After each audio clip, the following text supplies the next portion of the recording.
নমস্কার। আজকে আমি একটা কবিতা বলতে চলেছি। পতাকার 5 রং। সুকান্ত আচার্য। বলো তো দেখি পতাকায় মোদের কয়টি রং আছে? শিক্ষক এসে শুধলেন হেসে দ্বিতীয় শ্রেণীর কাছে।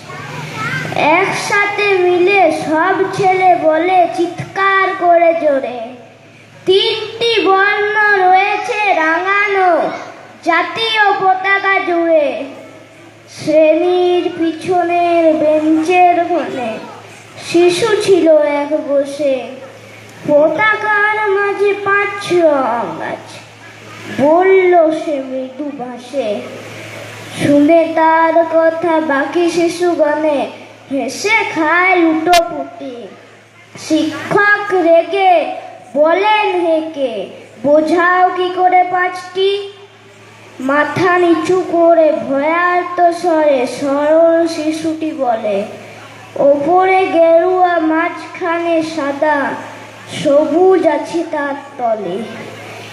আর আছে আঁকা গোলাকার চাকা, নীল রং আছে এতে। শিক্ষক বলে এটিকে ধরলে তবুও হচ্ছে 4টে। অবুঝ শিশুটি বলল তখন, রং আছে আর এক। লাল লাল ছোপ দাগ দেখা যায় ওই পতাকার মাঝে।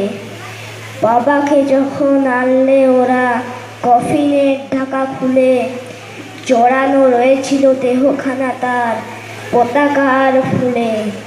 রক্তের দাগে ছিল লাল ছোপ ওই পতাকার মাঝে। এই নিয়ে মোট হলো 5টি। এবার তো ঠিক আছে?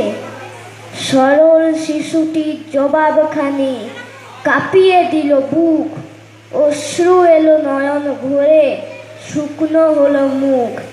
এখনো যারা দেশের জন্যে করছে বলিদান, স্বাধীনতার শহীদ সম তাদের অমর প্রাণ। হয়েছি স্বাধীন, পেরিয়ে গেছে 70টি বছর। দেশ বাঁচাতে যাচ্ছে যে প্রাণ, রাখছি তার খবর। ধন্যবাদ। ধন্যবাদ। আমাদের মধ্যে উপস্থিত